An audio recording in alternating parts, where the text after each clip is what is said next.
Regional Collector Edition. In a striking homage to traditional torso sculptures, the 31cm resin statue included in the Collector's Edition takes a gruesome turn with its bloody zombie theme. Clad in a bikini and splattered with blood, the statue has sparked significant controversy online, with many media critics labeling it as overly sexualized. Despite it being an actual in-game mechanic from the first game, yes, the media always overreacted a little bit. In response to the backlash, Deep Silver issued a public apology regarding the Dead Island Riptide Zombie Bait Edition, which was specifically designed for the European and Australian markets. The company explained that, like many gaming firms, it operates multiple offices worldwide, leading to variations in collector's editions across different regions. The decision to feature a dismembered zombie torso was intended to resonate with fans who enjoy the original game's combat mechanics, where players often faced similar undead foes. However, the firm expresses regret over this choice and emphasizes its commitment to gathering feedback from both the Dead Island community and the broader international gaming audience. Deep Silver concluded its statement by reaffirming its dedication to preventing such misstep in the future, expressing sincere remorse for any offense caused. Despite this, the sales of the Collector's Edition proceeded smoothly from the ordering phase to delivery without any product recalls or bans. Problematic line of codes. In addition to issues related to women's depiction, certain programming elements have also come under scrutiny. Techland, the developer behind Dead Island, issued an apology for a controversial line of code that referenced a skill named Feminist Whore. This particular ability, identified as Feminist Whore Porno, was discovered by users on the Steam forums within the data0.pak/data/defaultplayersetup.scr file. It is believed that this skill evolved into what is now known as Gender Wars, which grants the character Purna an additional 15% damage against male opponents in the final version of the game. Blaise Kroviak, Techland's international brand manager. Well, I think I just butchered that pronunciation. Anyway, the brand manager acknowledged the serious breach of professional and ethical standards, stating that such an oversight should never have occurred. He assured the public that an investigation is underway and that a formal statement will follow. Craigwick expressed his deepest apologies for the incident, emphasizing that the individual responsible does not reflect the values of Techland, and he noted that the entire team shares the community's dismay over the matter. Additionally, it was revealed that other skills listed in the Dead Island scripts file also underwent name changes before the game's release. CGI announcement trailer. In the realm of video games, the portrayal of deceased children is often a taboo subject.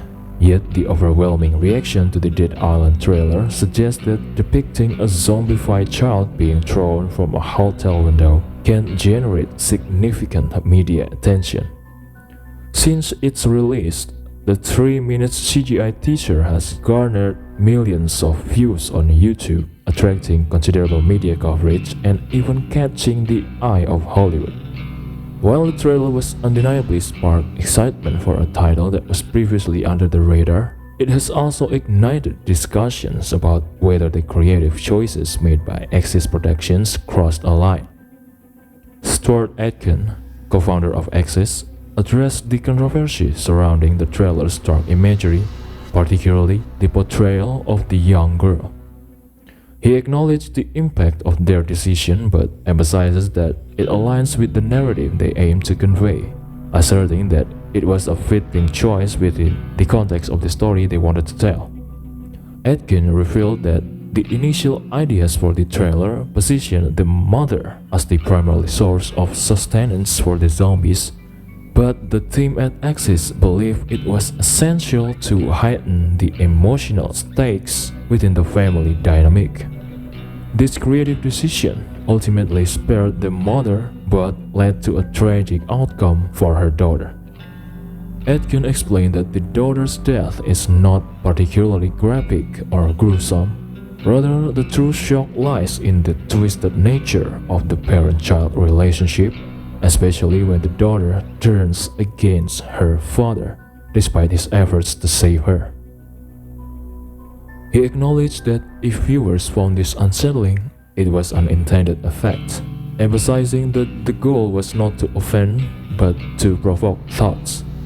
Furthermore, while the trailer plays with societal taboos, it also walks a fine line between effective marketing and potentially misleading visuals.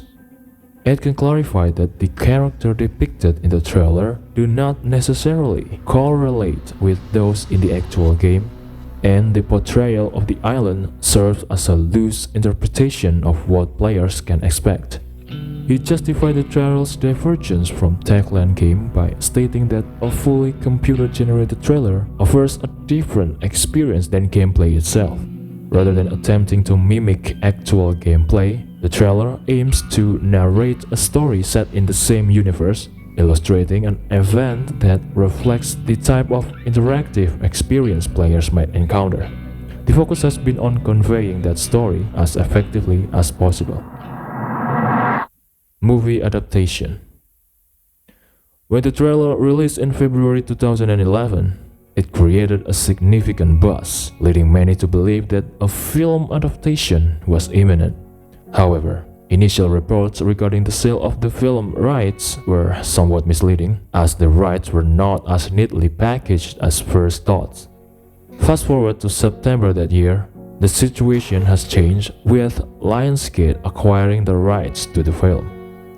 Sean Daniel, who was initially mentioned by Hitfix as the first buyer, will take on the role of producer. The vision for the film is to redefine the zombie genre by emphasizing human emotions, familial connections, and a non-linear narrative structure. The excitement surrounding the game trailer, which garnered over 1 million views on YouTube within 24 hours, involved various parties, but ultimately, Sean Daniel remains the key figure moving forward with the project at Lionsgate.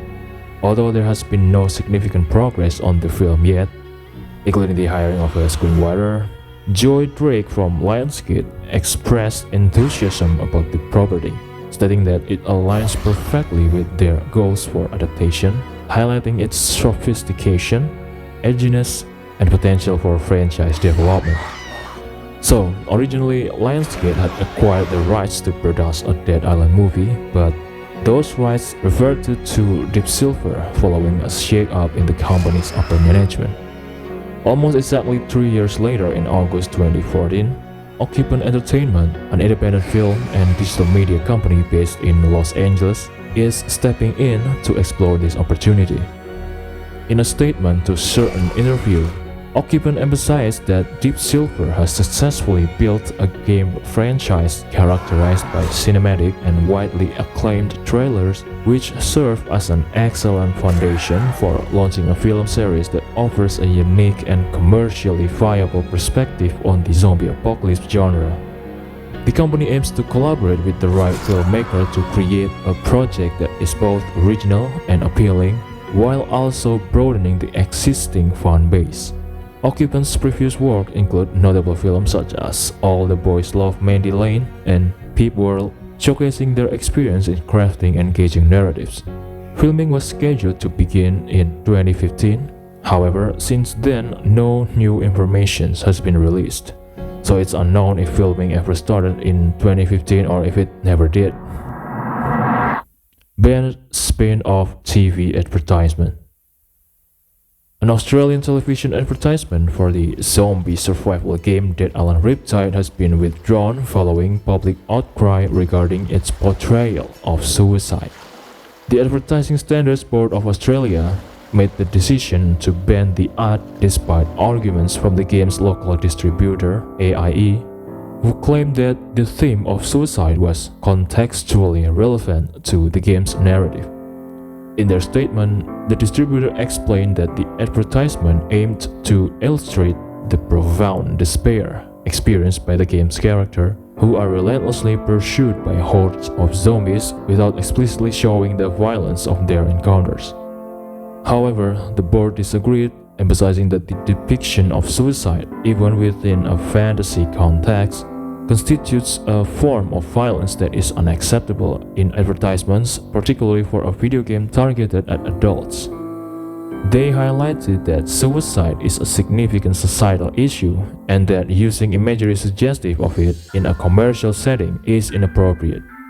The controversial ad features a young couple in a room filled with propane canisters holding a lighter, and as the camera reveals their situation trapped in a boat surrounded by zombies, they ultimately chose to detonate the makeshift bomb, resulting in their demise and the destruction of the zombies outside. Watered-down logos. In addition to potential portrayal of suicide, the North America edition of Dead Island would not include the image of a hanging corpse on its box art, a decision influenced by the restrictions set forth by the Entertainment Software Rating Board (ESRB). A representative from Deep Silver confirmed that while the logo on the game's packaging will be modified, the logo used within the game itself will remain unchanged. In contrast, the box art and in-game logo for the European release of Dead Island will retain their original designs. The revised logo replaces the hanging corpse with an image of a zombie walking on the ground. The ESRB elaborated on their stance, stating that the video game industry has established guidelines regarding the appropriateness of content in advertising and marketing materials, which encompasses game box art. They clarified that while they do not censor or dictate the content of the game themselves, marketing materials are viewed by a wider audience than just the game's purchasers, necessitating adherence to industry standards for what is deemed suitable for inclusion. Chamillionaire. In contrast to the developer of Dead Island Riptide, the publisher opted for a more lighthearted approach this time around, believing that a humorous music video would resonate better with audience than a somber trailer. This new release features Sam B, one of the main characters who is back to showcase his rap skills with some catchy beats. The music video not only highlights Sam B's latest track, No Room in Hell, but also introduces the real-life rapper behind the previous song, Who Do You Voodoo, who appears in vibrant voodoo face paint. The visual depicts a lively party atmosphere, complete with friends and a playful nod to the theme of voodoo, as Sam B revels in the company of his crew, which may include some attractive women. Additionally, rapper Chamillionaire makes a special appearance, adding to the energetic vibe of the video. Zombie Wedding Theme. Deep Silver has launched a unique marketing initiative that offers to cover the cost of a couple's wedding on the condition that it embraces a zombie theme. Couples willing to transform their special day into a goalless celebration can have their entire wedding funded by Deep Silver, along with a luxurious honeymoon in the Caribbean. The competition invites engaged fans of Dead Island to submit a YouTube video application showcasing their enthusiasm for the game and their willingness to embrace the undead aesthetics. The contest is open until February 14, coinciding with Valentine's Day, and aims to find 2 dedicated fans who will take on the roles of a zombie bride and a groom in a themed beach ceremony. According to Amy Namihas, Deep Silver's head of marketing and PR at the time, this unconventional wedding concept is a first of its kind and promises to deliver an unforgettable experience for the winning couple. As the game is set to launch a couple months later on April 26 for Xbox 360, PS3, and PC, the anticipation for both the game and the wedding event continues to build. Doomsday Truck. A collaboration between Deep Silver and vehicle customizer Exquisite, transforming a standard Ford Ranger into a heavily fortified zombie slaying machine. This beast boasts armored windows, a rear-mount minigun, spiked wheels, and an intimidating front barricade, all crafted to celebrate the upcoming release of Dead Island Riptide. Featured on the popular online show The Modfather, this truck will make appearances across the UK at various Riptide events, offering exclusive gaming merchandise. Nick Turner, production manager at Deep Silver, emphasizes that this truck embodies the essence of the Dead Island series, where pickup trucks play a significant role. The Dead Island franchise has been a fascinating journey, and while we've explored nearly every aspect of its lore, it's essential to step back and examine one of the pivotal moments that shaped its evolution into a recognized series, which is the marketing. The Dead Island franchise has undergone a fascinating evolution, marked by significant challenges and pivotal decisions that shaped its identity. Initially conceived as an indie project by Techland, Dead Island faced numerous challenges during its development. The turning point came when Deep Silver stepped in, providing the necessary funding and ultimately acquiring the intellectual property. These acquisitions allowed Deep Silver to influence the game's direction significantly, particularly in terms of its tone and marketing strategy. However, the partnership between Techland and Deep Silver was not without its complications. Deep Silver appeared to favor a more pulp and goofy aesthetics, which contrasted sharply with Techland's vision of a serious and emotionally resonant narrative. This divergence in creative direction created a rift that affected both the marketing approach and the final product. The clash of these differing visions may have contributed to what many fans refer to as development hell, where the game struggled to find its identity amidst conflicting priorities. The tension between the two parties resulted in a disjointed marketing campaign and a game that struggled to find its footing. My wife, my dad, oh fuck, my own fucking brother! Jesus Christ! What else could I do? Let him kill me? Why are you looking at me like that? What the fuck do you want from me? I had no choice!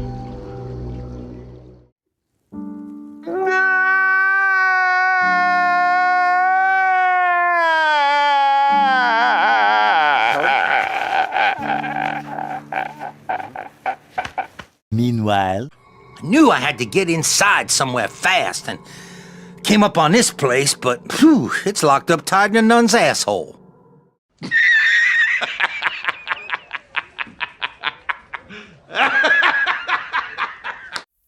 As the franchise progressed, it became evident that the conflicting visions were hindering the potential of the series. The original intent of crafting a deep, emotional experience was overshadowed by the more lighthearted and exaggerated themes that Deep Silver favored. This inconsistency not only affected the first installment but also cast a long shadow over the franchise's future, leading to uncertainty about its direction. As a result, the Dead Island franchise emerged from this tumultuous development process with a unique blend of themes that reflects both the lighthearted and the serious. This duality has become a defining characteristic of the series, appealing to a broad audience while also leaving some fans yearning for a more cohesive vision. With the release of the sequel, a significant shift occurred as new developers took the reins. This change marked a turning point for the Dead Island franchise as both the publisher and the new team fully embraced the pulp tone that had been hinted at in earlier iterations. By committing to this stylistic choice, the franchise was able to carve out a clearer identity, allowing for a more cohesive experience that resonates with fans. Ultimately, this decision to lean into the more whimsical and exaggerated elements of the narrative has helped solidify Dead Island's place in the gaming landscape, transforming it into a recognizable and enduring franchise. The marketing campaign for Dead Island has been one of the boldest moves in the gaming industry, sparking significant controversy and raising questions about censorship and legal implications. The campaign's bold approach included graphic imagery and provocative themes that pushed the boundaries of conventional advertising. This strategy not only ignited debates about the appropriateness of such content in gaming promotions, but also drew the ire of various advocacy groups, leading to call for censorship. The intense reactions from the public and media highlighted the fine line between creative expression and social responsibility, making the campaign a focal point for discussion on the ethics of marketing in the gaming world. Despite the backlash, the campaign succeeded in generating substantial buzz around the Dead Island franchise. The controversy surrounding it acted as a double-edged sword, attracting attention from both supporters and detractors. Many gamers were intrigued by the audacity of the marketing, which ultimately translated into heightened interest in the game itself. The discussion it sparked on social media platforms and gaming forums created a sense of community engagement as players debate the merits and pitfalls of the campaign. This engagement not only kept the franchise in public eye but also fostered a deeper connection between the game and its audience. What are your thoughts about it all? I am Russ. Thanks for watching and I'll see you down the line. Keep on keeping on.